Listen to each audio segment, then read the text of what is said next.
I'm Herb Jackson. I'm the chairman of the Professional Development Committee of the club. I'm also the Washington correspondent for the Record newspaper, which is in North Jersey.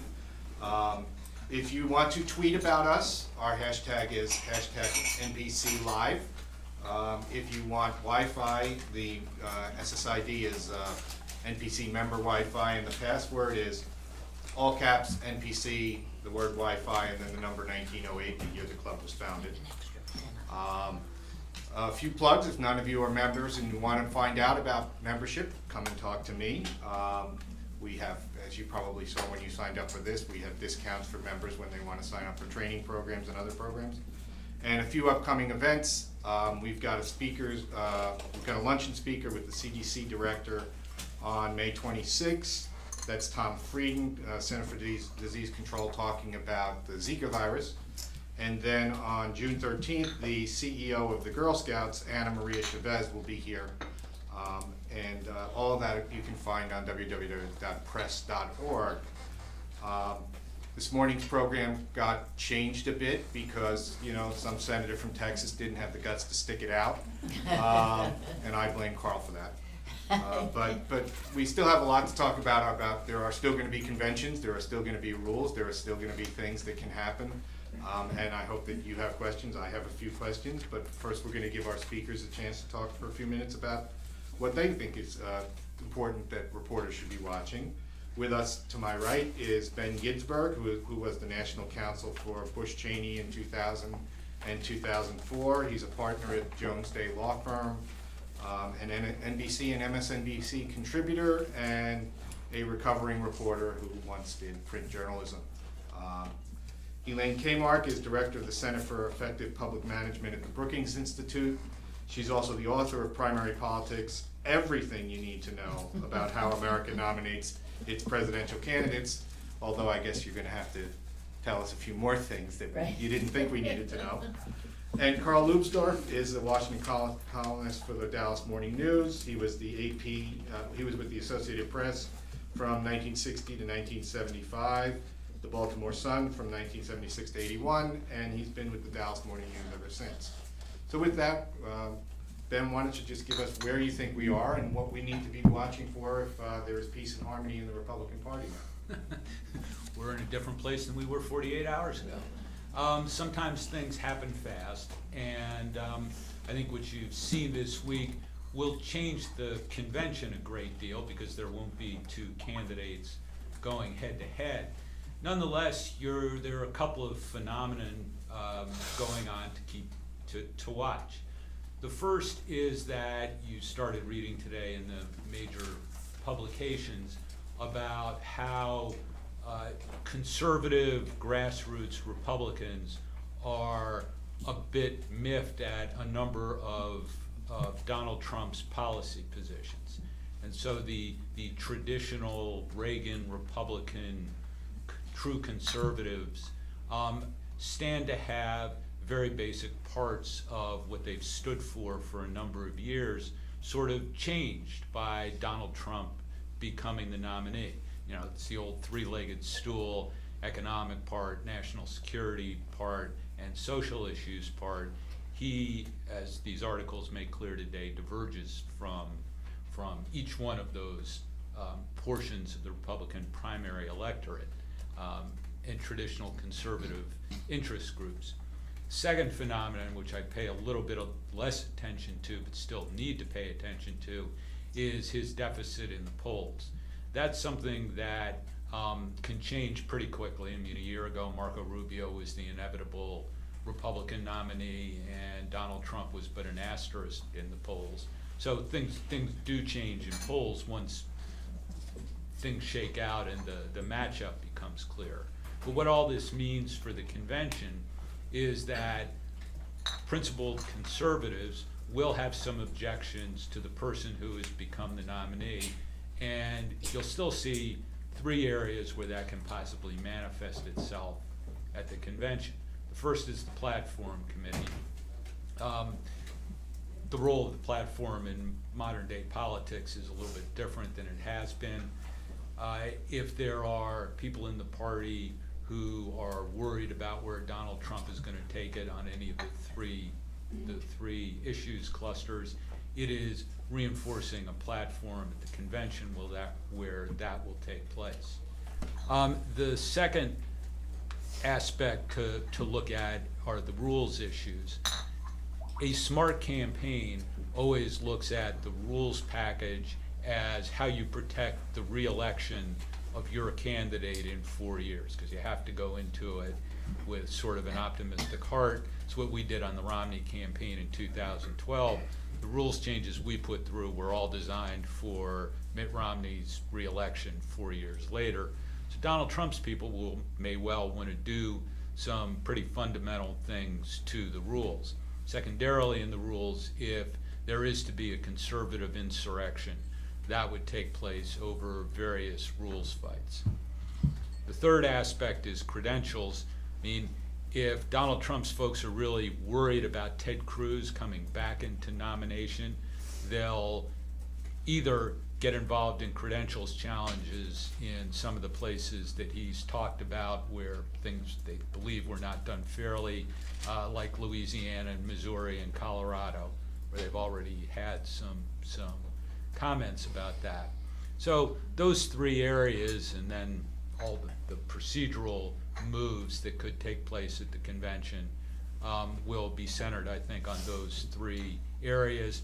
Just by way of planning, those committees all meet on the Wednesday, Thursday, Friday, Saturday before the convention starts, and that's where you'll get the first hint of whether it will be a contentious convention or not. Lee? Yeah, hi, thank you. Would you take the mic, because we are... Take a mic, okay. Thank you for inviting me here, and I do have a book on the topic that goes way back. I want to broaden the discussion a little bit to what I've been talking to reporters and people about for the last 2 months, which is we have lost in this modern day the fundamental reality that the nomination process is a party process and not a public process. In fact, the parties allowed the public in via primaries in the years between basically 1968 and 1976. No other democracy in the world has ordinary citizens choosing the nominee of its party, and they are all considered to be perfectly fine democracies. Parties are nominees are created through party conferences. They create lists of parliamentary candidates. There is absolutely nothing like the American primary system anywhere in the world.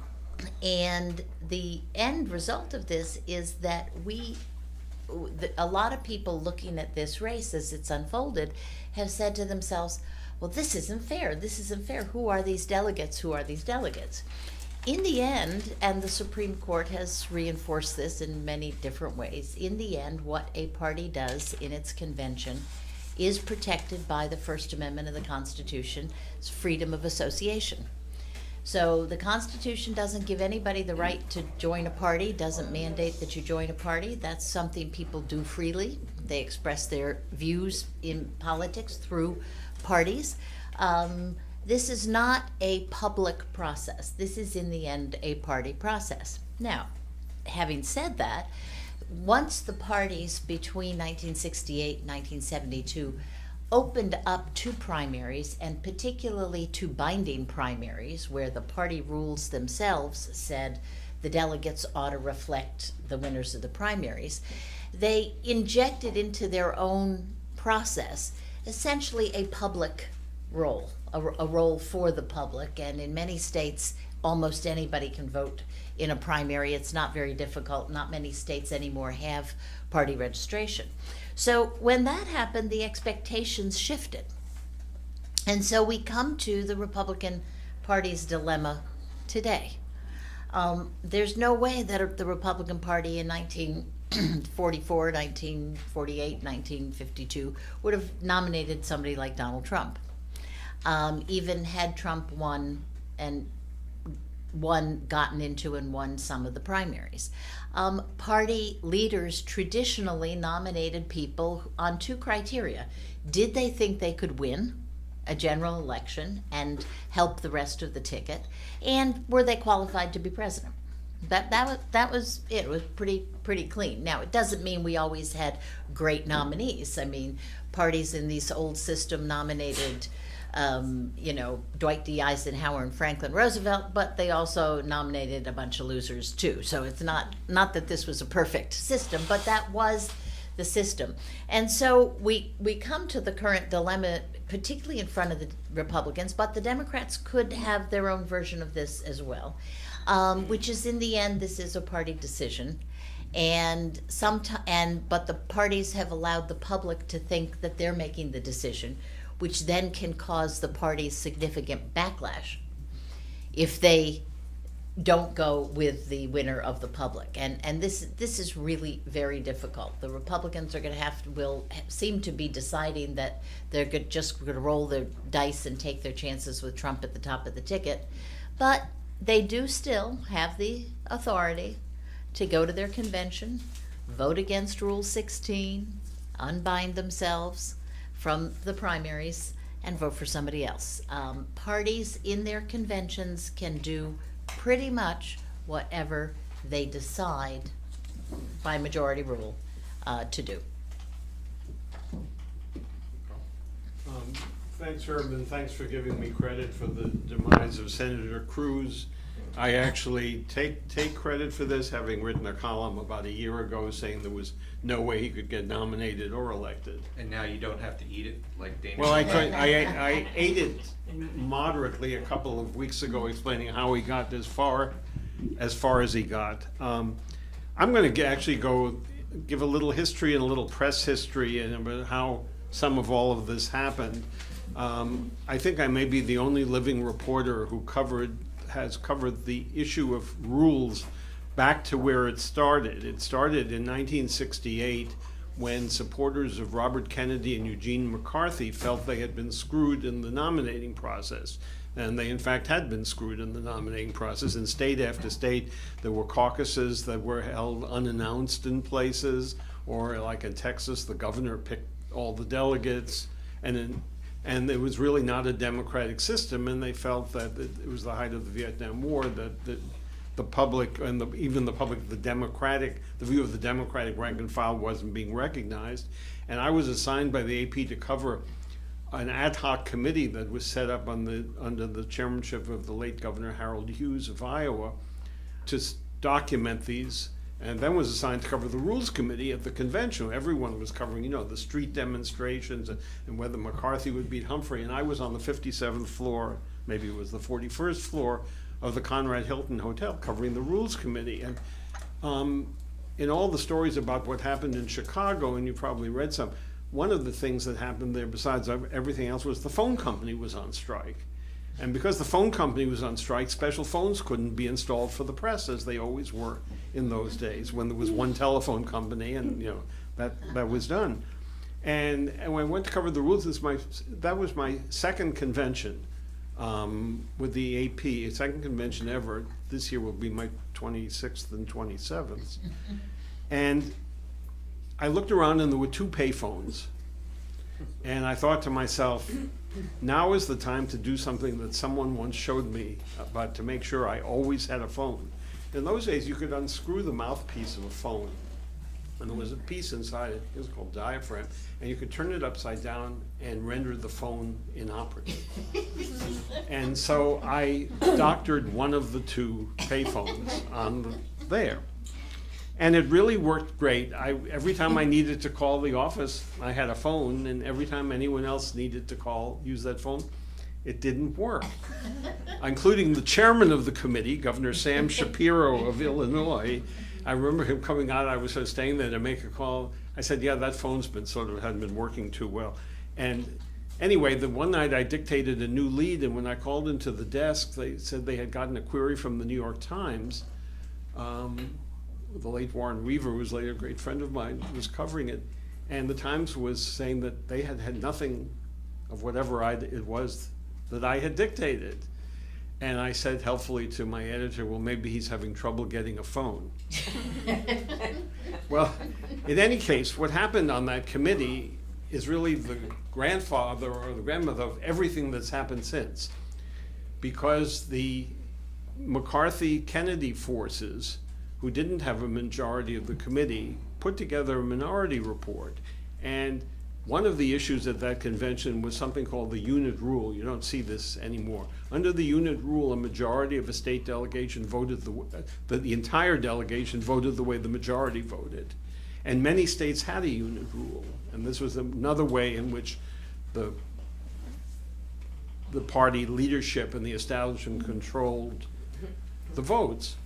But there was, in this move for democracy, there was a lot of interest in getting rid of the unit rule. So they proposed this minority report, and it got rid of the unit rule, but it also mandated the creation of 2 commissions by the Democratic Party chairman after the election, one to study and make recommendations about rules for the nominating process, and one to write, I think, bylaws for the National Party. And they sold it on the floor as getting rid of the unit rule. And to everyone's amazement, it passed with the support of a couple of delegations that were dead set against reform.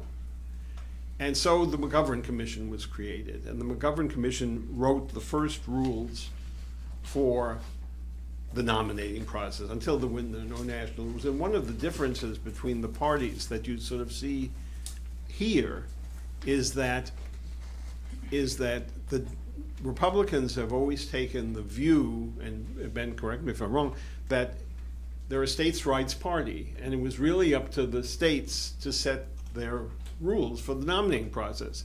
That is why you see these very different situations in state after state, and what Colorado did and what other states did.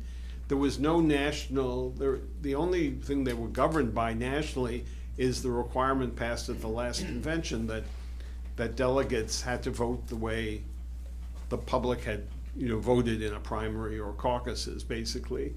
But the states had a lot of freedom in what to do. The Democrats don't have freedom. They have pages and pages and pages of rules, very explicitly. For example, if you're going to be a Clinton delegate, I have a friend who's running to be a Clinton delegate in Northern Virginia. He's one of 14 people competing for 2 male Clinton slots the primary came out so that there would be, I think, 4 Clinton spots, 2 male, 2 female under the rules. He's one of 14 people competing at the convention for those 2 spots. But they're all approved by the Clinton campaign. You can't be a Clinton delegate unless the Clinton campaign says okay. Republicans, there's nothing like that, as we've discovered. And one of the things that's going to happen, perhaps at the convention, Ben sort of hinted at it, I think this convention will be less controlled by the nominees' forces than conventions generally are. Not on the question of the nomination. I mean, Trump's going to get nominated, but there are going to be a number of things that might happen. The rules issues are one. Another, I mean, there might be a free trade amendment on platform. There's several, there may be issues on the abortion. I covered the 1980 Republican platform committee after Reagan had been nominated. And one thing that happened there was that the Reagan forces controlled the platform committee. And as a result, for the first time, the Republicans switched several of their positions on social issues. They came out against the Equal Rights Amendment, which was a big thing at the time, and they have put a requirement that judicial nominees ought to be basically abortion opponents, and that the position, and the Reagan forces were able to control that. I think the Trump people will have a lot of trouble controlling some of that if groups get together to try to do it. These committees are fascinating, and they're to me, in a way, they're more fun than the speeches and everything else, because they really tell a lot about the parties. Sometimes you don't know what's going to happen. One of the problems has been, although this year may be pretty public, often the conventions have adopted their rules by voice vote without real debate. And no one in the hall except a few members of the Rules Committee know what's going on. At the 2008 Republican Convention in St. Paul, when the rules were adopted, there's always been a question with the Republicans, would they do anything that would affect the calendar for the next time? Republicans have traditionally set their requirements 4 years ahead. And in 2008, there was a question about Iowa and New Hampshire, and I went to find up the rules. I got the rules from a member. I looked in the place where it was, and the language was basically unchanged. So the rules had been passed. The next day, I saw something online saying there was something interesting on the rules, and it turned out in another place in the rules, they had created a commission to look at reforms. It was the first time the Republicans had ever done that. It was never discussed on the floor, and it was in, I don't know if the number of Mr. Ginsburg would know, but it was, in the rules there. And that commission proposed some changes for 2012, which were basically rejected. But when in 2012, when the Republicans got together, they did they gave the National Committee the authority to make changes in the calendar and in the nominating process for, I think, 18 months after the convention.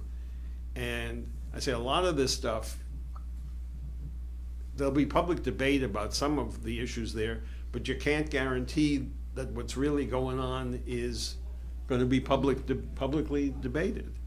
As for the Democrats, I might say that the Democrats have generally, the Republican activity, as Ben said, usually takes place the Wednesday, Thursday, Friday before, although platform hearings have often begun on the Monday before. And I think someone told me there was actually going to be stuff in Cleveland starting on Sunday or Monday ahead.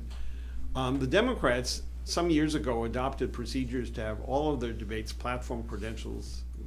The Democrats have avoided credentials fights over the years by creating, in one of their many reform commissions, all of which I covered, something called the Compliance Review Commission. I think they still have it, right, but under a somewhat different name. We do it now in the Rules Committee. But you do it well ahead. Yeah, right? it's well ahead of time. In order to prevent credentials fight, which they had at 72, they had so many that went on for days, and floor fights as a result.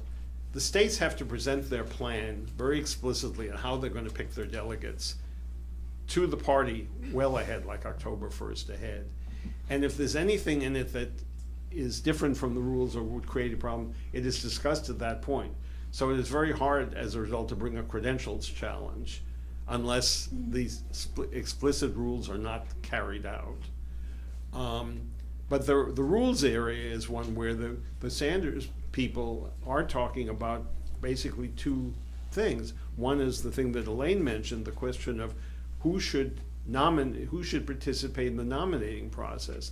The issue of whether it should be only the members of that party or has been an issue, I think, back to the McGovern Commission. It's been in a number of these commissions. There's been this discussion going on. Now, some states, it's mandated by the states who's going to participate. And of course, in states like in Texas is one of them that don't have party registration, there's no way to control who is going to participate. But that's an issue. The issue of superdelegates is an issue. Superdelegates were a reaction to the fact that in 1972, when the McGovern forces rode the anti-Vietnam War wave to the nomination, the only way you could become a delegate would be to run for being a delegate, and many elected officials ran as delegates for candidates like Hubert Humphrey, who were defeated, or on favorite son slates, which were defeated. And the result was there weren't very many elected officials at that convention, and a lot of them stayed away because they saw a disaster ahead, the way some Republican senators are already talking about staying away this year. And this issue was discussed, how to bring them back in, and eventually, I guess in the Hunt Commission, which was the fourth of the reform commissions, there was the McGovern Commission, the Mikulski Commission, the Winograd Commission, which I believe Ms. Gaymark was a key member, and the Hunt Commission, Governor Hunt of North Carolina. And they voted for the superdelegates. They actually voted for more superdelegates than we ended up with. Basically, the idea is that all Democratic senators, governors, House members should be delegates. When it got to the National Committee looked at it and said, we want to be delegates too. So 435 or whatever it is, members of the National Committee are also superdelegates. Senator Sanders talks about how they should follow the primaries, but actually the idea of superdelegates is that they wouldn't be affected by the primaries. They would be senior party people who would exercise their own judgment if there were a contested fight. And many of them are, in fact, exercising their own judgment. For some reason, they are in favor of the candidate who is a longtime Democrat and who has worked for the Democratic Party for years over the candidate who is an independent socialist and only joined the Democratic Party this year and spent much of his career running against Democratic candidates in Vermont. For some reason, it sort of worked out that way. So that's one reason Senator Sanders isn't going to get very far persuading superdelegates to switch. Anyway, there may be Democratic, and the Democratic Platform Committee is also going to be a venue with some possibly interesting clashes. The Sanders people are going to want provisions that mirror Senator Sanders' views. And the Clinton people will have to be very careful how, that will be important to the Sanders people, I think. What the platform says on trade, what the platform says on the $15 minimum wage, what the platform says on breaking up the banks. And there are ways, all of you who are journalists know there are ways to finesse something when you're not 100% sure of it, so you write it in a certain way. Well, there are ways to finesse platform issues too. You can be for the $15 minimum wage without saying it has to be enacted immediately, and you can do various things. And I'm sure since platforms in the end don't matter that much, the Clinton people will be happy to finesse some of these issues in the interest of having the Sanders people enthusiastically on board. But how that all plays out will in fact be an interesting story, and in today's hyper media coverage of all these, it'll probably be a big thing on Morning Joe for a week. So if you're assigned to cover any of these committees, you'll probably have a good time. But just remember to look for the stuff that isn't being discussed. Let me just start with one question for Ben, which is, we've had the developments on Tuesday and yesterday. What happens now with the delegates that had been pledged to the candidates who have now dropped out? And when will we know where they are? I mean, do they actually get the opportunity to now commit to Trump or not? The answer to that is not an easy answer. So in the fierce federalism that the Republican Party practices, each state has its own rules for delegate selection. It also has its own rules for binding delegates. And so it is a state-by-state calculation on what happens to Cruz delegates, Rubio delegates, everything else. And the precedence of the rules of the Republican Party, state rules, have precedence over national rules. And Rule 16 binds the delegates to reflect the votes of their states. And so it would take a specific provision in a state's rules to say that the delegates of a suspended campaign become unbound. Elaine mentioned the possibility of the delegates voting to get rid of all binding on them. And that's an idea that's been pushed for about the past 4 conventions by a particular delegate from North Dakota.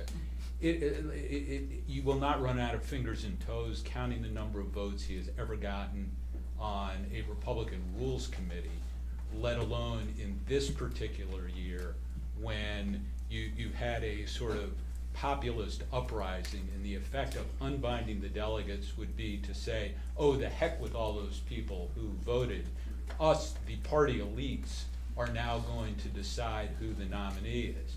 And while Elaine is absolutely right as a matter of First Amendment jurisprudence that they have that right, there is zero possibility that in this year Republican delegates are going to say, never mind what the people have said about Donald Trump, and the party elites are going to take it over. Let me ask you a question. So even if Democrats are propping up Curly Hoagland to say these things to cause dissension in the Republican Party, pay no attention to the But Ben, let crazy. me ask you a question. Does Cruz have 8 delegations to nominate him? Well, first of all, you never know the answer to that question, because even if delegates are bound to support a candidate on first ballot, they're not required under the rules to sign the nomination petitions. So he's won 9 states, so that theoretically he does. Say, pull back a second, what do you mean by sign the nominating petitions? There's a piece of paper that has to So be the sent rule, in. Rule 40B said in 2012, and will have to be passed again by 2012, that you need a majority of delegates in 8 states to put a name into nomination.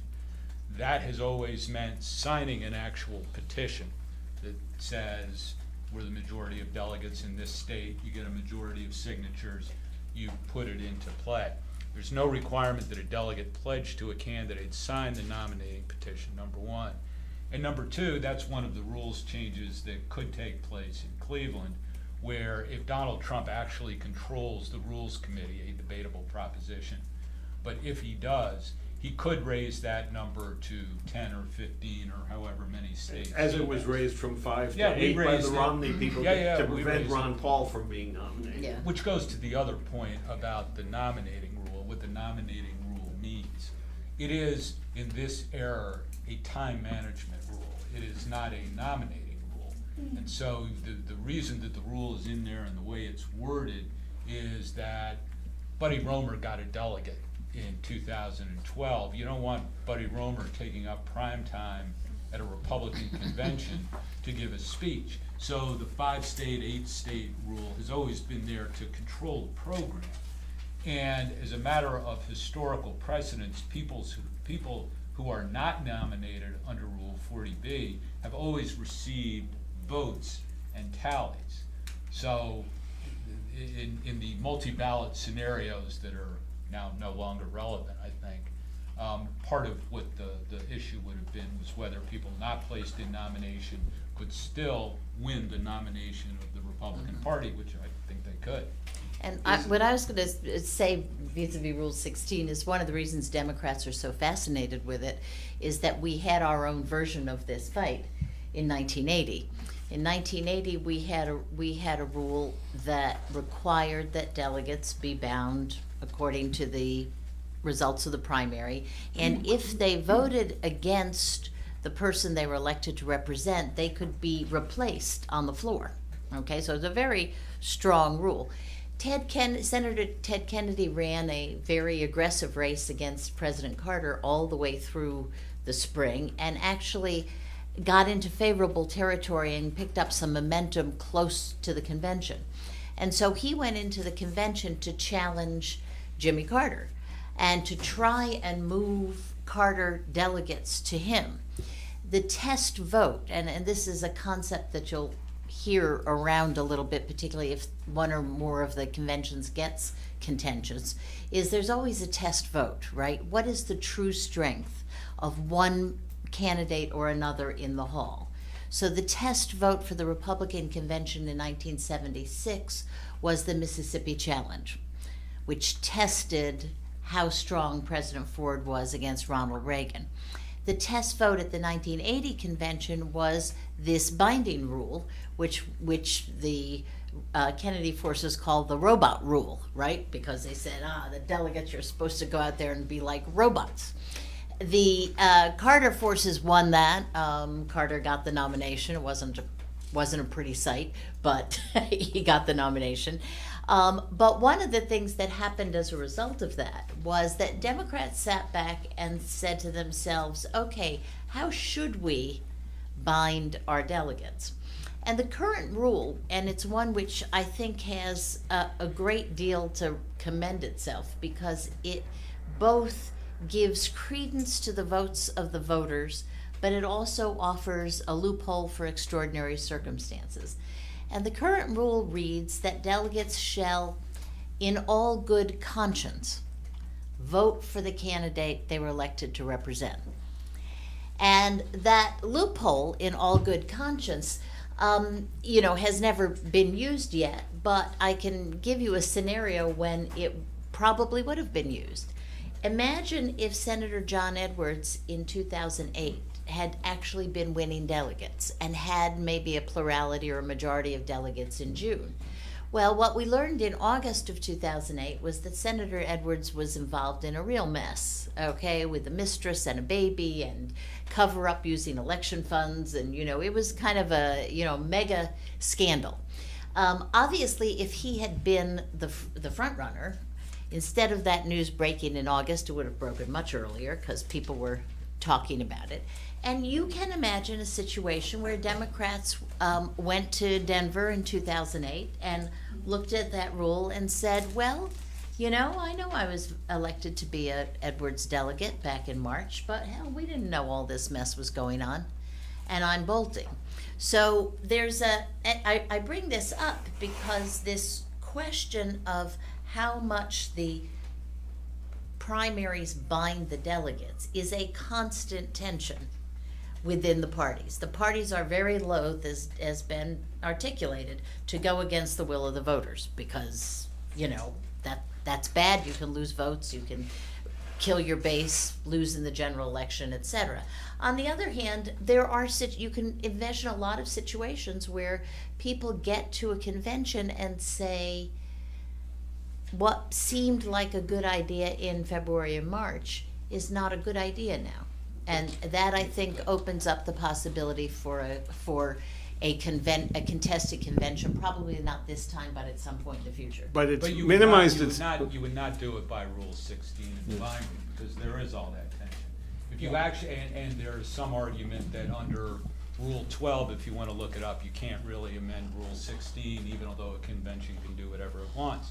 There is a much simpler solution to it this time, which is to take Rules 40D and E, which do have to be passed by this convention, and instead of saying it's a majority of delegates it takes to get nominated, just put in a 3-word change that says it takes a supermajority of delegates for the first ballot to get nominated. Then most of the delegates are unbound on the second ballot. You don't have to go through the tension of going through that. So that's just an illustration of how, if people are going to get involved in rules fights at the convention, there are numerous ways to do it. But I without think going the through that. fundamental, though, is that it's the politics that drives the rules, right? So if the politics are there, and you've got a candidate who looked really good in March and who is subsequently completely fallen apart, right? The delegates can find a way in the rules to exercise their own judgment.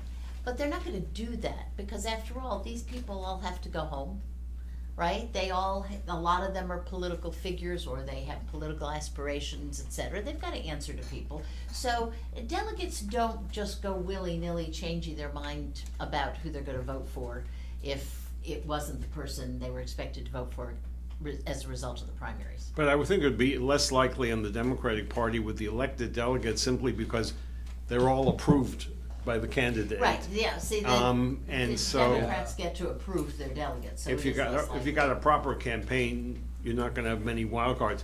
However, you got the superdelegates, and they have to go home, and that's what Sanders is saying. If in Washington State, where Sanders swept the caucuses, why aren't the superdelegates formed? Now, what they did in Seattle was a method of persuasion that may not be the best way to do it. Several Sanders supporters went to the office of Congressman Jim McDermott, a cantankerous liberal Democrat who is a Clinton superdelegate. Mr. McDermott was not there to see them. They tried to make an appointment, and they were basically rebuffed. They then started into sort of harassing the receptionist, asking all sorts of questions.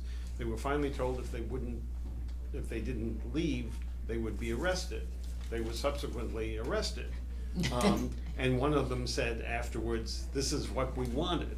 Well, that may be, a method of dealing with protests, but probably would not be very persuasive to Congressman McDermott.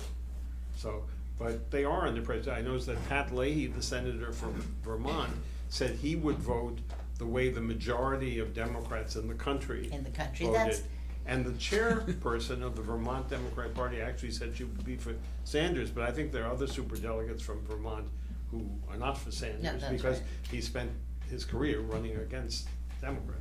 Anyway, And Republicans are really different from that. There are no superdelegates. well, Under- that's not The true. RNC members. It is true. There are The three. 100 There are three. There are Yeah, 168 the RNC 168, members.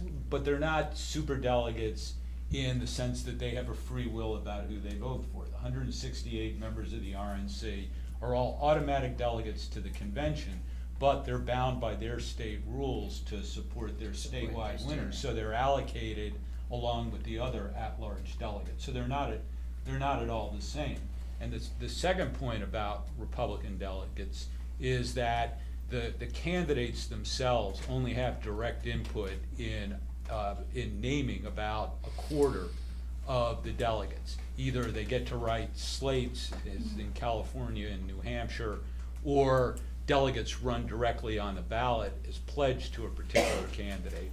3/4 of the delegates, the candidates really have no say on who they are. They come from state conventions, they come from state executive committee meetings, where they're unbound under party rules. So that's a different dynamic, Yeah. much more yeasty dynamic. Yeah, oh yeah, convention. Don't very you- different dynamic. Don't you think there'll be a question of whether Trump, if he tries to, will be able to control things like that? Well, I think he'll be able to control the first ballot vote. The vote on him, but I mean the But I rules, think the rules and platform I mean, issues. one of the dynamics that will, I suspect, animate the Trump campaign and lawyers is that the delegates are not bound to vote for him on rules issues, on platform issues, on credentials issues, on vice presidential nomination issues, on even who the permanent chair of the convention is, which will be the first vote where you could potentially see a protest. But we've seen the Cruz people particularly have been very active in trying to get their people on these convention committees. Right. So the makeup of those committees is a mystery, I think, at this point. That's probably It's not. a total, most haven't been chosen yet Yeah, But they may not. they are chosen by the delegations. by the individual Delegations, delegations. Delegations, right. right. And that's the And same it's for the two members Democrats. for each committee? Is that Two how it works? man and a woman for each committee. Right. Yeah. Each From of the each 4 committees, from delegation. each state and territory. Yeah, I mean, one of the things to point out also is that most of the delegates themselves have not been chosen. Okay, that process is started in April, is really intensifying in May and early June. So I'm assuming that some news organization, maybe the AP, will start polling delegates as soon as we have a list of delegates. You mean But Republican delegates? well, and Democratic delegates too, for that matter. I They're mean, polling that. yeah, what? AP is polling. Well, but they aren't there yet, because the Democratic delegates too have not been chosen as people. So I know I'm a superdelegate, so I've been polled by AP twice to check. I was for Hillary, am I still for Hillary? Blah blah blah. Okay, so but we will learn a lot, I think, in early June when there are actual polls. When there are actual delegates. And then there are actual polls of delegates, and people start to know who these folks are and whether or not they're interested in, forcing Trump into certain platform positions, whether there's going to be a rules fight, et cetera, et cetera. And on the Democratic side, too, I think we're going to learn, whether or not these delegates are, I mean, by the numbers, Bernie Sanders has enough delegates to have a significant representation on all 3 of the standing committees. What that means is that he can bring minority reports to the floor. And so if he wants to make a big speech about the minimum wage, or he wants to make a big speech about something, his bargaining chip is going to be those minority reports. When Ted Kennedy was bargaining with President Carter back in 1980 for a primetime speech on the floor, one of their bargaining chips was they filed 25 minority reports, which, according to the rules of the convention, would have required 5 days of continuous debate and voting at the convention. Okay? What's the requirement for a minority report? It's What's the- 25% of a standing committee. Is that the which same? is same as Same, the yeah. But the national chairman can, Democratic national chairman can appoint and has appointed 25 members to each of the standing committees. Yeah, but those are the temporary standing committees. Okay. Those are not the permanent standing committees. But does the final committee have those 25? No, no. Oh, I see. No, They're the just final in- committee, the only reason, that's kind of an artifact of the days before we had computers, when the platform had to be written by a drafting subcommittee Right. and by a temporary platform committee and then turned over to the, you know what I mean, because there was all this time lag stuff. You really don't need it I remember anymore. the drafting committee once, it was in Mackinac Island, Michigan, it was a wonderful Oh, I was weekend. there. Took Yeah. them 3 weeks to draft the plan. Yeah, it was terrific, yeah. Moved it to Fudge. Chicago and it was 3 days the next There was time. lots of fudge in always. So, look, we're at 10:20, we've got about 40 minutes left. I mean, just let me see if you've got questions in the room, or I can keep going, but go right ahead, in the back. So to. There's a to- microphone coming. Oop. Thank you. Hi. Hello. So in the past, these floor fights that took place in, or not, committee fights and floor fights were, took their life from the fact that there was a candidate who was in opposition, Kennedy versus Carter. Reagan versus Ford. Exactly.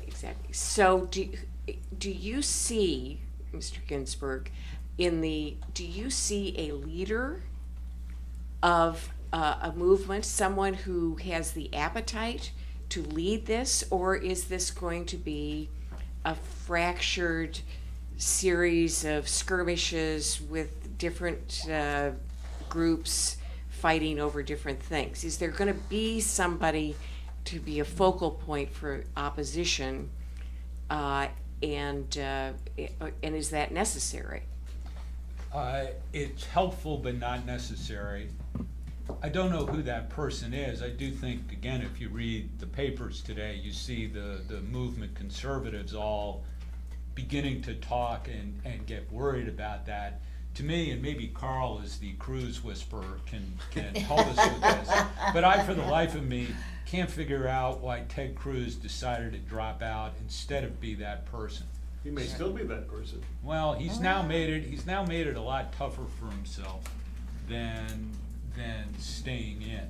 So I believe that there will be individuals on each of the committees who can rise to that occasion, especially on platform, but also on rules. Credentials is a little bit different in the way it works out.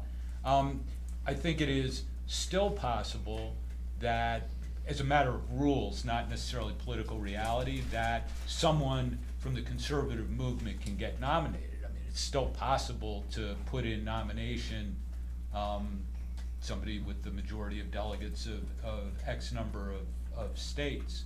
So I think that is still unformed. I think a lot about how the next 80 days unfold will determine if anyone and who that person might be would rise to that, or whether it's a collection of people, or nobody at all. One thing that might be helpful, by the way, in covering this is, I don't know when this changed, but in the Reagan-Ford fight, there were a lot of state conventions after the last primaries where this battle went on for weeks and weeks.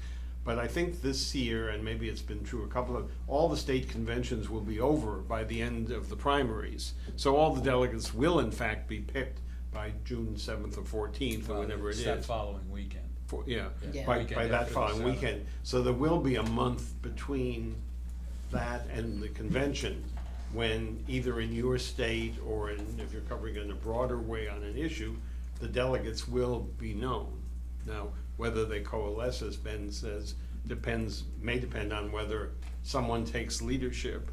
And it'll be one of the things of the convention will be how many people vote against Trump on the nominating ballot. I mean, he's gonna get nominated, but there may be protest votes there, it may not be. Look, it'll depend how much over 1237, the majority, Trump now gets in the remaining states, and it will depend in part on how presidential he looks in this 80-day period, and it'll depend on the poll numbers, frankly. I mean, will delegates get more and more nervous as they get to Cleveland if he's still got an historic gap? And if that gap starts to close, then I suspect the convention would be much more enthusiastic about it. Haley Barbour made an interesting prediction about 2 weeks ago in an interview with USA Today.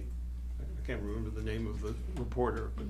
And he said he thought that for the first time in modern times, since Chicago, the Republicans were in danger of having a lower standing in the polls after the convention than before. Now, what's happened this week may prevent that, and because parties traditionally get a lift when the nominating speech the acceptance speech usually is helpful, at least temporarily.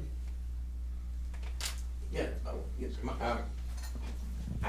question goes to, this is probably not going to happen, but there was the speculation that Trump may run as a third-party candidate if he gets the nomination. Michael Bloomberg, it looks like, was looking at this.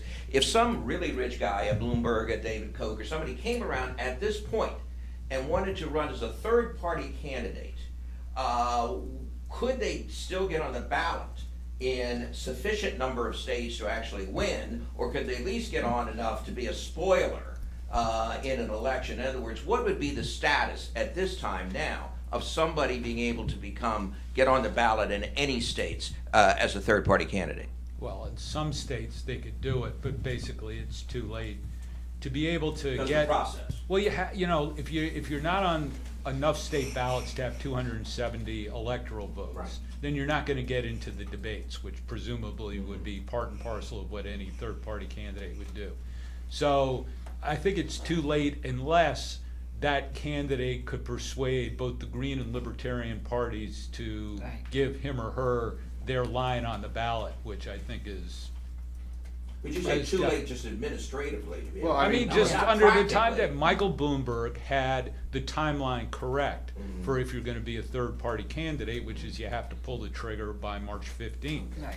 I mean, the state laws are all gonna vary. You Right, saw I that know. Trump's family couldn't vote for him in New York because they hadn't changed their voter registration last year. That was the rule in New York.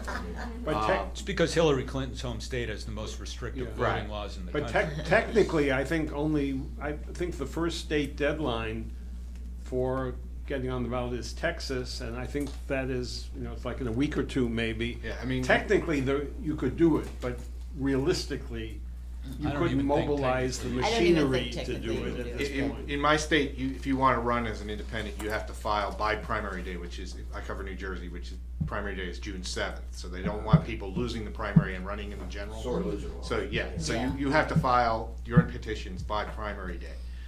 And I'm sure that there are a lot of states that do that because you can't just have people filing in the fall. Well, I Yeah. guess you could, but. Sore losers, yeah. Right. I wrote a column last December predicting that after Trump would be the nominee and that there would be a third party and they would commandeer the Libertarian Party line, which is on the ballot in, a large number of states, enough to be elected, and that they would nominate a ticket of Mitt Romney and Jeb Bush, which would carry Utah. Right, that's actually the other thing, That's is that most laws provide for something called the Committee on Vacancies, that if a candidate dies or withdraws after the deadline, there's a committee designated when they filed who gets to name their replacement candidate, so that would be the other Well, thing. the party national committees get to do that. This happened in 1972 when Tom Eagleton had to resign from the Democratic ticket. The Democratic National Committee met with each state delegation casting a vote proportional to what they had in the convention and approved the nomination of the replacement, who was Sergeant Shriver. Yeah. But running mates are different animals. Well, because, we nominees I mean, too. But the nominee is gonna be picked in the primary. Right, but if the nominee dies 2 weeks after the convention, Yeah, you'd yeah. still the have. national committee would come and would pick the replacement. Okay. A lot of questions.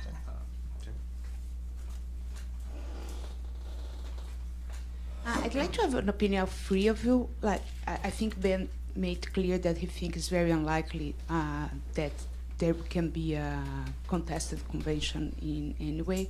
If you all think the same, and he mentioned also the question of if Donald Trump is really low in the polls. Do you think that can change the calculus of the Republican Party? If he's really low in the polls, as you say? Yeah. Trump's going to be the nominee of the Republican Party. Assuming he's alive at the time of the convention. I'll make a slightly different, for the sake of argument. A lot can happen in a very short period of time.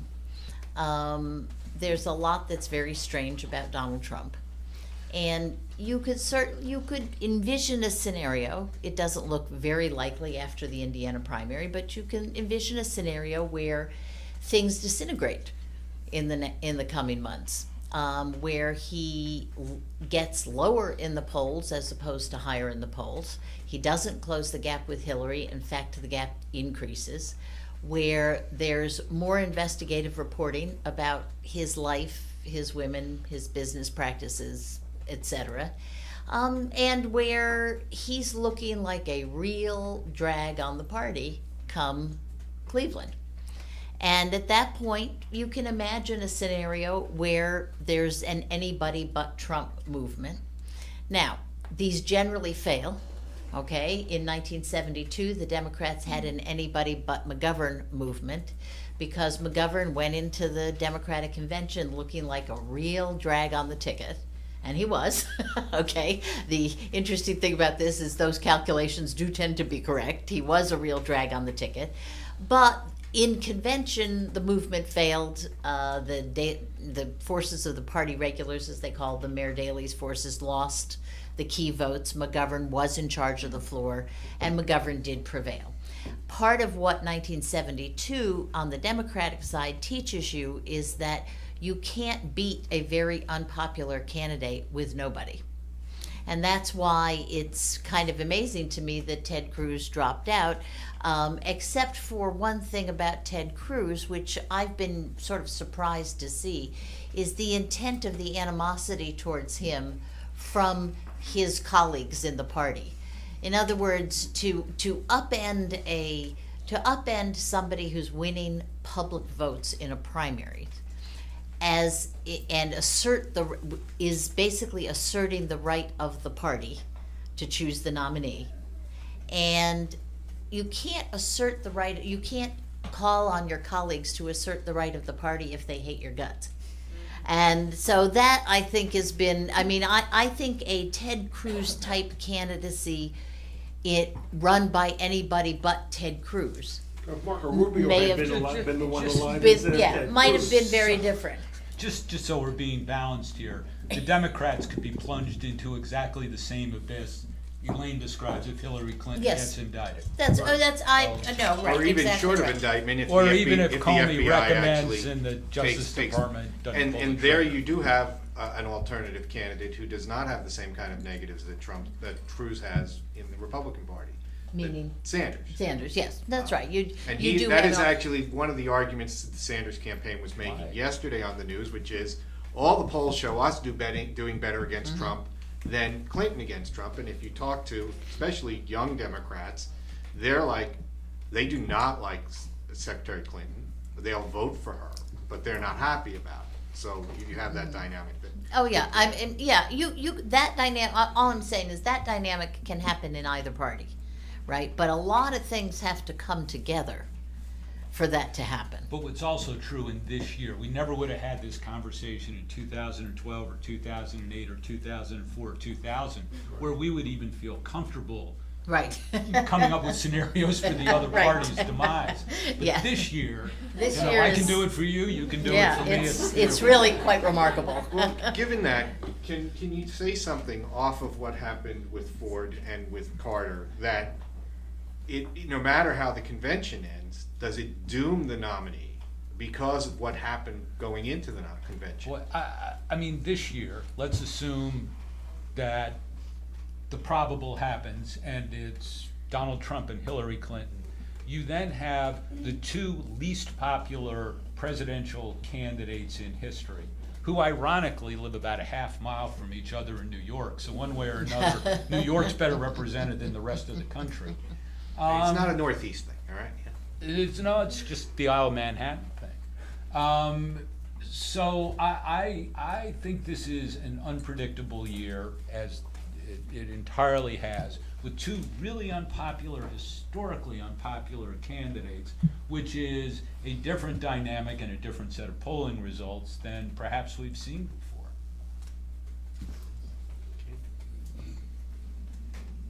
I just want to make sure I'm clear. This will be my first convention. What would have to happen for someone like Cruz to be resurrected at this point?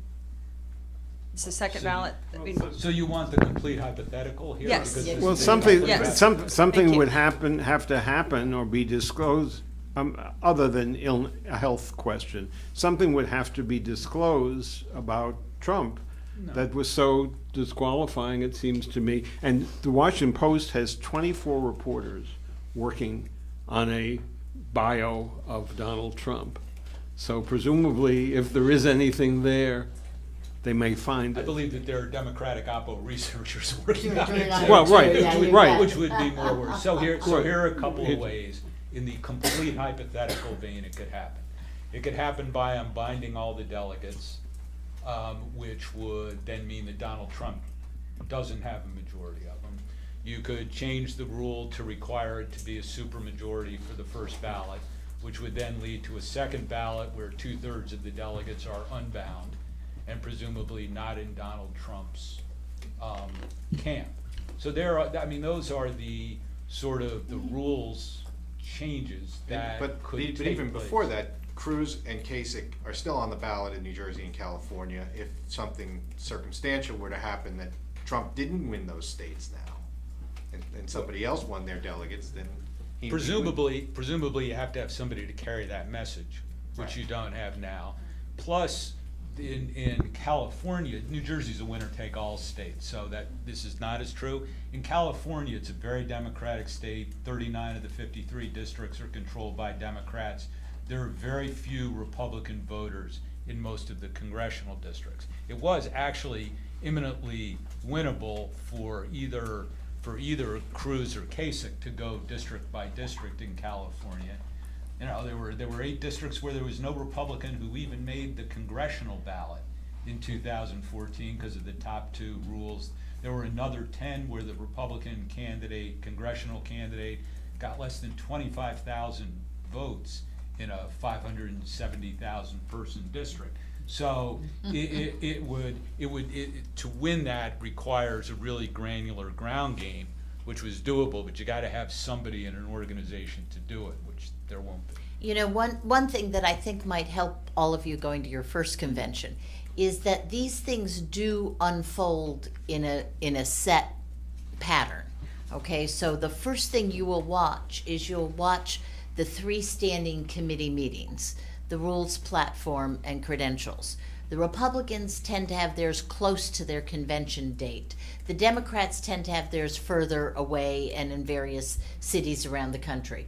So you'll have to watch what's happening there.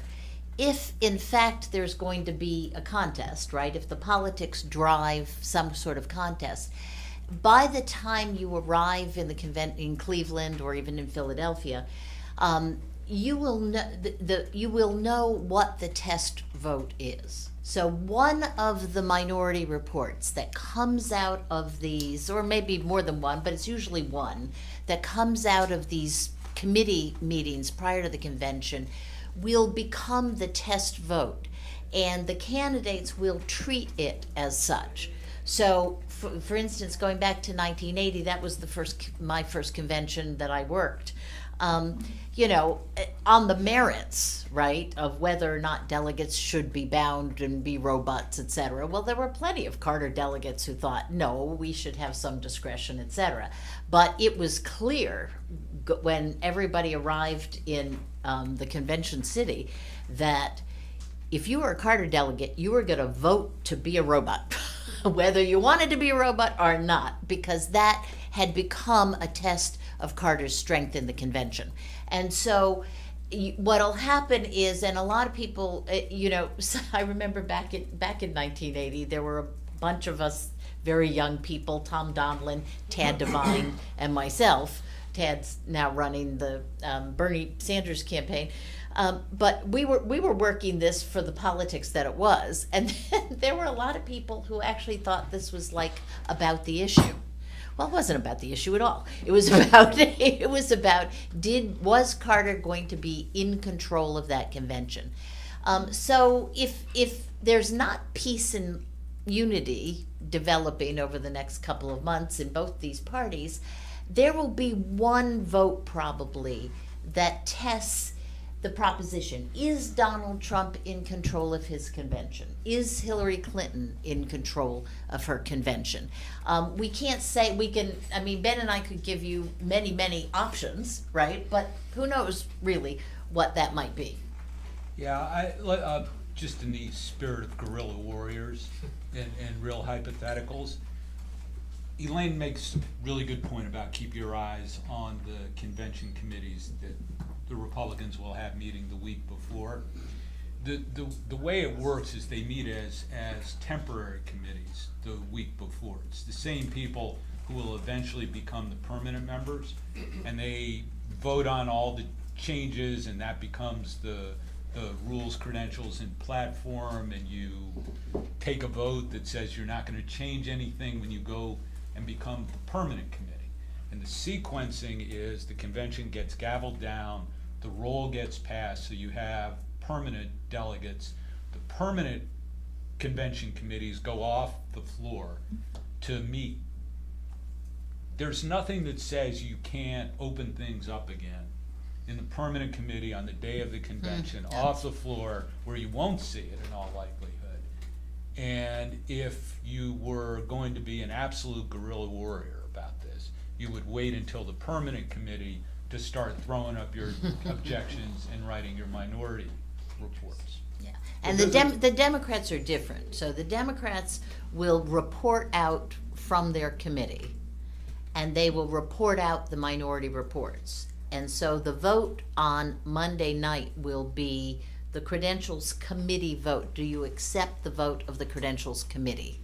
And then if there are minority reports, there'll be votes on the minority reports. And then the second vote will be, do you accept the vote of the Rules Committee? So the Rules, and the Democrats, you don't have the little going back. Okay, there's just the report of the committees. So you'll get a little bit earlier notice. If anything exciting is going to happen, you'll know a little bit earlier for the Democrats. But there's another joker in the Republican deck, which is that, I think I'm right, that all of the rules have to be approved not only by the convention's rules committee, but by the standing rules committee of the Republican National Committee. Is that not right? Totally wrong. But is the standing committee of the rules meets before the convention, does it not? So, yes, it does. It basically prepares the working draft that goes to the convention rules committee. All the changes that took place in 2012, there was not a peep about them at the RNC standing committee. They were introduced but there could be. For the first time. Yeah, but why would you do that? I don't know. I mean, just as a tactical matter, the RNC standing committee is the RNC standing committee. Theoretically, if you're in control of the convention, you own the convention committees. Why would you ever shoot your bullet at the Republican National Committee standing committee? But it does meet and it is a part of the procedure. Okay, we had somebody in the back. Thank you. Picking a running mate at this point prior to the convention may have some effect on the convention itself, selecting the nominee, particularly in the case of Donald Trump.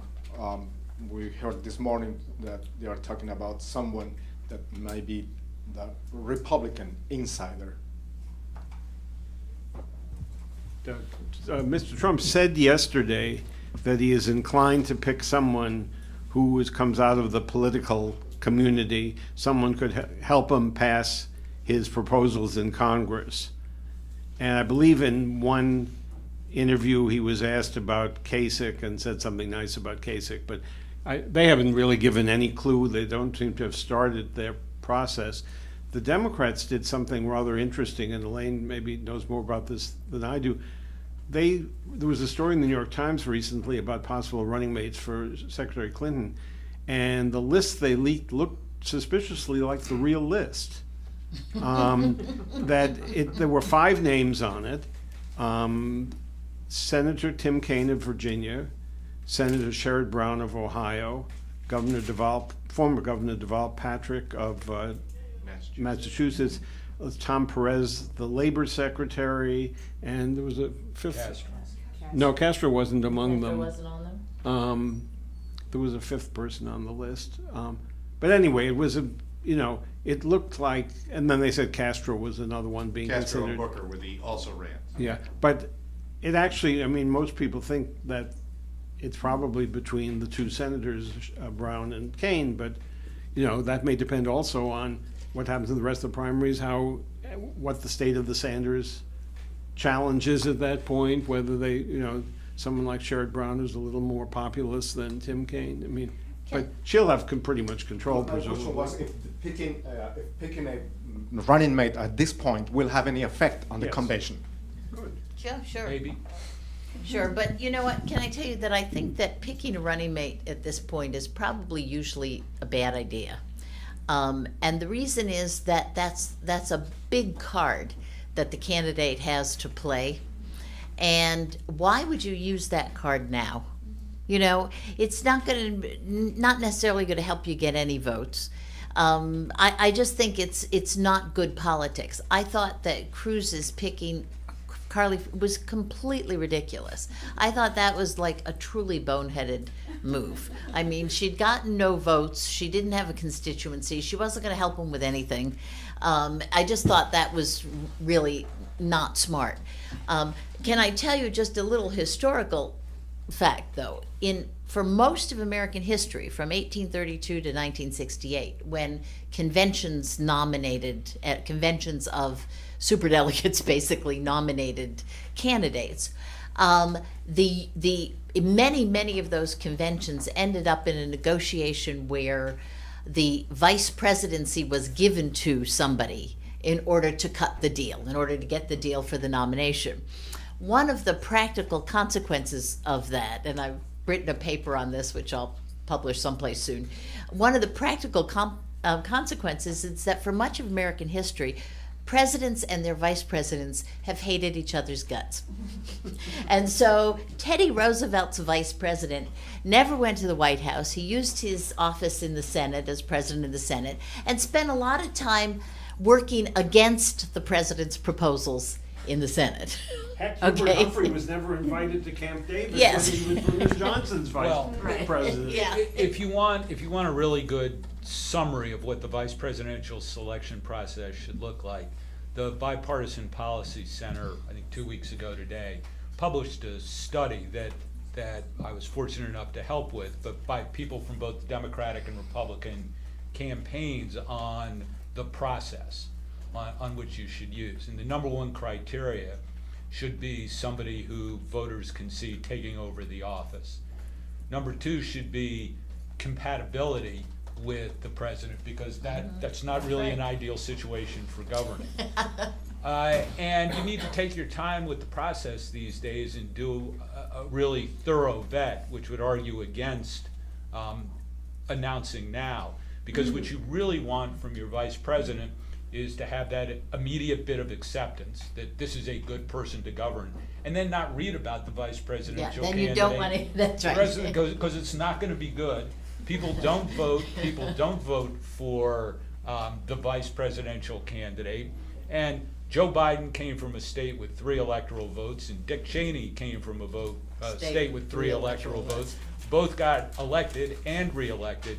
So the old geographical, political arguments are sort of not quite as relevant today.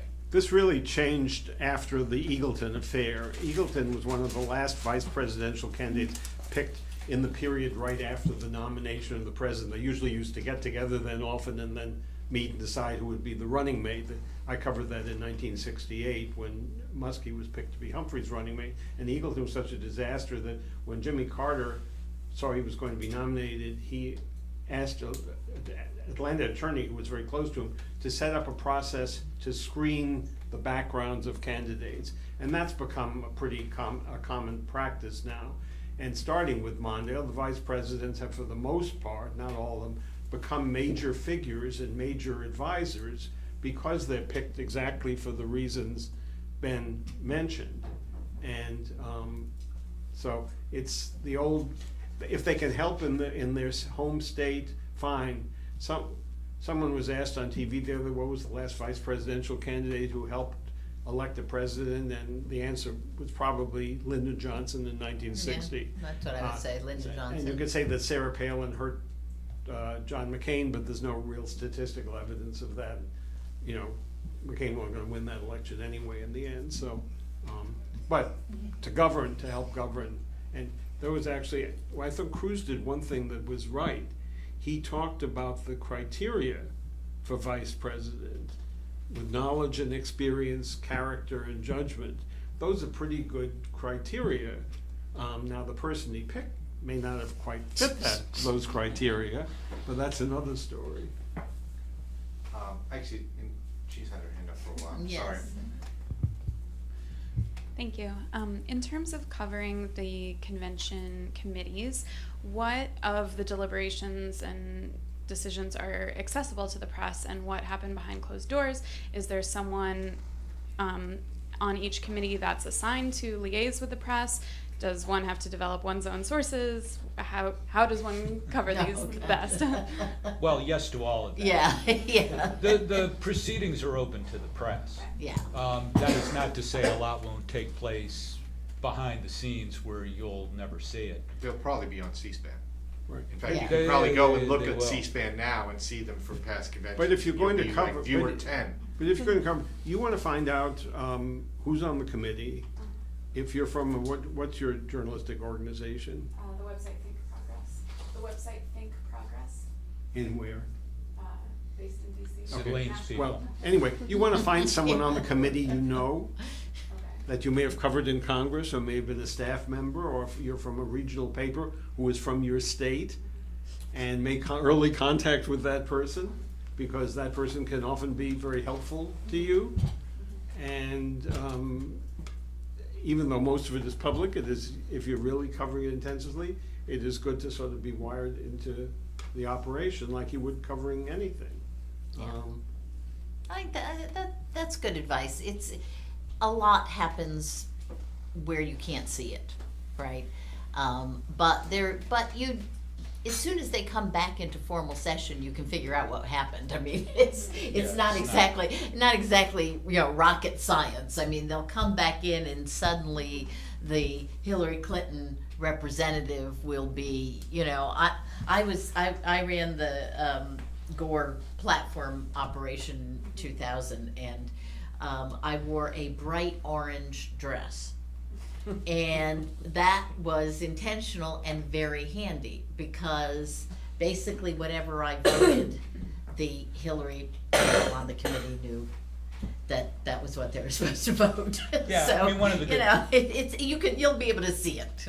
There will be a leader for each campaign on Yeah. each committee, and you have to figure out who it is. And the reports, how They're are all they distributed? Public, Yeah. on the internet, they'll be up, But rapidly, so. But I don't know, the Republican rules sometimes have not been too widely distributed before voted on.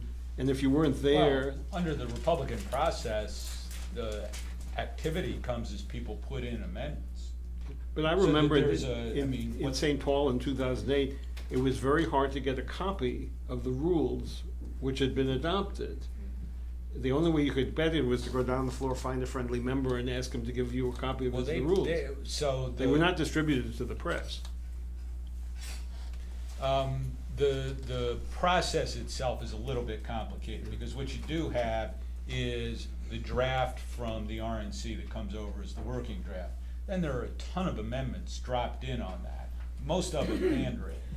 And with votes, that is hard to keep track of, even if you're one of the people in official proceedings trying to keep track of it. So in 2008, it wasn't any attempt to hide it, because there was nothing really controversial in there. It was the sort of difficulty of having a rules committee meeting that was over on Friday and having to have the report done on Monday. It's not. But it's sometimes, like, platforms are generally put online and distributed. Well, as long as there aren't a lot of changes to them. As long as there aren't a lot of changes to them. Yeah, the Democrats will have a draft platform available, okay, and the draft platform will be widely distributed, et cetera. And it's pretty. Those are pretty easy. Those are pretty easy to find. But what you may want to do is get the platform from 4 years prior and start comparing them, which somebody didn't do in Charlotte in 2012 when they forgot that they had left out that they supported Israel. Jerusalem is the capital of Israel. Jerusalem is the capital of Israel. So they had to do a floor amendment where most of the people on the floor yelled no, and the presiding officer said the ayes have it. And Didn't he say it about 3 times? and that's the kind of thing that if I think happens in Cleveland, people are going to start throwing chairs and storming out. So. Paul Ryan will have his hands full. And I'm sorry, we in the back there. Thanks, guys, for being here. I sort of wanted to follow up on the vice presidential conversation for the GOP. So the delegates, almost all the delegates are bound for the presidential nomination vote. I don't think that's the case for the vice presidential nomination vote. Can you sort of talk about the mechanics of nominating the VP, especially considering that, in the states that have already done delegate selection, we don't necessarily have a lot of Trump loyalists elected in the Trump, positions, the delegate positions. So it's entirely plausible that he might not have 1237 for his VP choice. Well, the process is that you get done with the presidential roll call. The way it's been done for the last 3 conventions anyways is a rolling presidential roll call, because you divide it into thirds, because as it turns out, roll calls are ratings busters if there's not much going on. So they've divided it into 3 days. You get done with the presidential roll call on Wednesday. You go right to nominations for the vice president. The vice presidential candidate is nominated under the same criteria as the president is. It's now Rule 40B in the majority of delegates in 8 states, but this convention has to adapt its own rules, so it may or may not be the same. You need the majority of delegates in 8 states to sign a petition. And it's totally conceivable that you might have more than one candidate for vice president. I mean, not that hard to do. In 1972, when McGovern selected Senator Eagleton at about 4 o'clock in the afternoon on Thursday, and the convention went into session to approve the vice presidential choice before the acceptance speech. And that convention was very divided because there were a lot of anti-McGovern delegates. And the result was the rules were so lax in terms of minority reports and nomination, all that, that a whole raft of people were nominated for vice president. There were all these nominating speeches for vice president. It took hours and hours to nominate Eagleton, which was one of the reasons McGovern gave his acceptance speech at 2:30 in the morning. And until his dying day, George McGovern believed, although in fact it's not true, that the fact he had to give his speech at 2:30 in the morning was one of the main factors he lost the 1972 election. But he told me so in 2008, but in fact there were a lot of other reasons. But the rules are much tighter now. You can't do that. One other thing I should add to that is that the Republican rules as they exist now have a provision that says if there's only one candidate put in nomination, it's by acclamation, so you don't have to go through a roll call. If there are 2 candidates put in, then obviously you would have to do a roll call. Okay, you got 1 minute for another one? Thanks for talking about the broad process and how it works. But as a regional reporter, are there any suggestions and tips or things that we should look for from our delegations, and especially if there's a contentious convention? Yeah. I mean, I can. we plan to go? I mean, one of the interesting things, there's been, back when there was a lot of discussion about there being brokered conventions, et cetera, and people were saying, well, who are the brokers? And they said, well, they're certainly not the old-fashioned brokers, but When you sit in these state delegations for hours and hours as people are speaking and stuff, as I sit with Massachusetts every convention, and when you sit in these state delegations, what you realize is that all that's going on there is local politics. All that's going on is, well, who's going to run? So-and-so wants to run for lieutenant governor, really? And, it's all local. And so, first of all, as a regional reporter, there's a lot of stuff going on there that has nothing to do with the presidential election. And then if there is a contested one, then you're in good shape, because you'll probably have some closer relationships with some of the people in the delegations than even a national reporter would have, because then it gets very local, and the pressures are very local. Do you know what I mean? The pressures on the delegates are very local, because these are people who are in one party contesting elections together. They don't want to piss each other off too badly. There is a sort of camaraderie within these delegations, because they all have to go home and they have to live together. So I think it's a really interesting place for you to be. Some of it is journalism 101. If there's a social event with your delegation, you want to go there if you can. If they have meetings, you want to be there. You want to have, if you're lucky, you'll be in their hotel. And just, you want to almost make yourself a part of that delegation, so that you hear things and you pick up things about what's going on statewide or locally, but also what's going on, some may be going on elsewhere.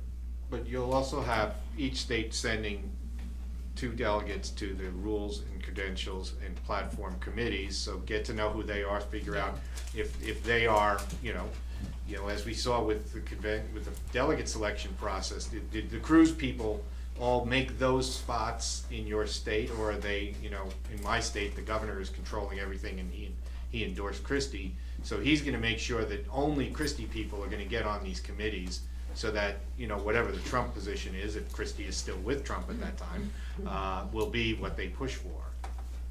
Yeah, I think if you're covering the Republican convention, are your states, did they go for Trump, Cruz, Rubio, Bush, and how are they adopting to the fact they're about to get Trump as the nominee? And if you're at the Democratic convention and you're a Sanders state, I think it's really interesting on the reaction of the delegates to the fact that the Hillary Clinton steamroller is coming through. All right, well, we're at time. Did anybody have anything that we didn't cover that you wanted to make sure we knew about? Well, thank you very much for all coming. I appreciate your time. Thank you. Enjoy the press club. Who, Hillary's? That was Shared. Because of the Trump and the Sanders and all that. Yeah, he's a lefty. The stuff from his first marriage. Republican primary electorate and traditional conservative interest groups. Second phenomenon, which I pay a little bit of less attention to, but still need to pay attention to, is his deficit in the polls. That's something that can change pretty quickly. A year ago, Marco Rubio was the inevitable Republican nominee, and Donald Trump was but an asterisk in the polls. So things do change in polls once things shake out and the matchup becomes clear.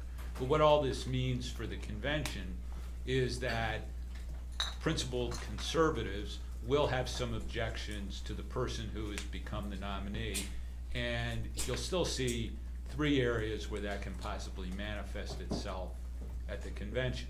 The first is the platform committee. The role of the platform in modern day politics is a little bit different than it has been. If there are people in the party who are worried about where Donald Trump is going to take it on any of the three issues clusters, it is reinforcing a platform at the convention where that will take place. The second aspect to look at are the rules issues.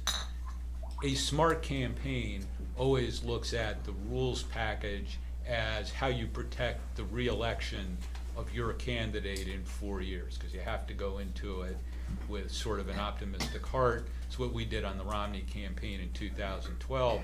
The rules changes we put through were all designed for Mitt Romney's reelection 4 years later. So Donald Trump's people may well want to do some pretty fundamental things to the rules. Secondarily in the rules, if there is to be a conservative Parties are nominees are created through party conferences. They create lists of parliamentary candidates. There is absolutely nothing like the American primary system anywhere in the world. And the end result of this is that a lot of people looking at this race as it's unfolded have said to themselves, well, this isn't fair. This isn't fair. Who are these delegates? Who are these delegates? In the end, and the Supreme Court has reinforced this in many different ways, in the end, what a party does in its convention is protected by the First Amendment of the Constitution. It's freedom of association. So the Constitution doesn't give anybody the right to join a party, doesn't mandate that you join a party. That's something people do freely. They express their views in politics through parties. This is not a public process. This is, in the end, a party process. Now, having said that, once the parties between 1968 and 1972 opened up to primaries, and particularly to binding primaries, where the party rules themselves said the delegates ought to reflect the winners of the primaries, they injected into their own process essentially a public role, a role for the public. And in many states, almost anybody can vote in a primary. It's not very difficult. Not many states anymore have party registration. So when that happened, the expectations shifted. And so we come to the Republican Party's dilemma today. There's no way that the Republican Party in 1944, 1948, 1952 would have nominated somebody like Donald. Insurrection that would take place over various rules fights. The third aspect is credentials. I mean, if Donald Trump's folks are really worried about Ted Cruz coming back into nomination, they'll either get involved in credentials challenges in some of the places that he's talked about where things they believe were not done fairly, like Louisiana and Missouri and Colorado, where they've already had some comments about that. So those three areas, and then all the procedural moves that could take place at the convention will be centered, I think, on those three areas. Just by way of planning, those committees all meet on the Wednesday, Thursday, Friday, Saturday before the convention starts, and that's where you'll get the first hint of whether it will be a contentious convention or not. Lee? Yeah, hi, thank you. Would you take the mic, because we are... Take a mic, okay. Thank you for inviting me here, and I do have a book on the topic that goes way back. I want to broaden the discussion a little bit to what I've been talking to reporters and people about for the last 2 months, which is we have lost in this modern day the fundamental reality that the nomination process is a party process and not a public process. In fact, the parties allowed the public in via primaries in the years between basically 1968 and 1976. No other democracy in the world has ordinary citizens choosing the nominee of its party, and they are all considered to be perfectly fine democracies. Elaine Kmark is director of the Center for Effective Public Management at the Brookings Institute. She's also the author of Primary Politics, Everything You Need to Know About How America Nominates Its Presidential Candidates, although I guess you're going to have to tell us a few more things that you didn't think we needed to know. And Carl Lubsdorff is a Washington columnist for the Dallas Morning News. He was the AP, he was with the Associated Press from 1960 to 1975, the Baltimore Sun from 1976 to 81, and he's been with the Dallas Morning News ever since. So with that, Ben, why don't you just give us where you think we are and what we need to be watching for if there is peace and harmony in the Republican Party now? We're in a different place than we were 48 hours ago.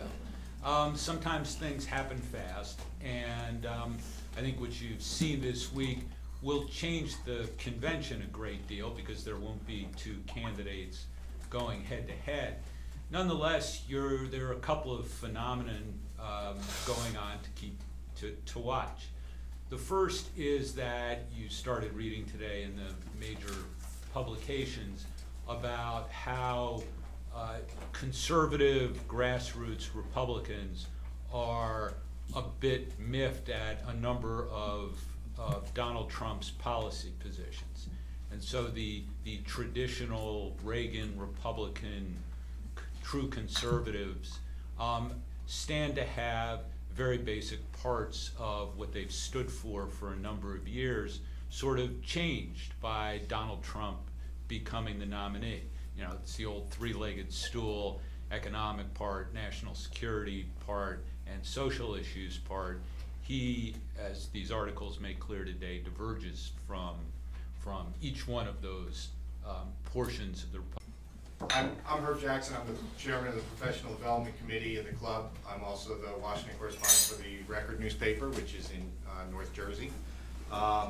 If you want to tweet about us, our hashtag is #NBCLive.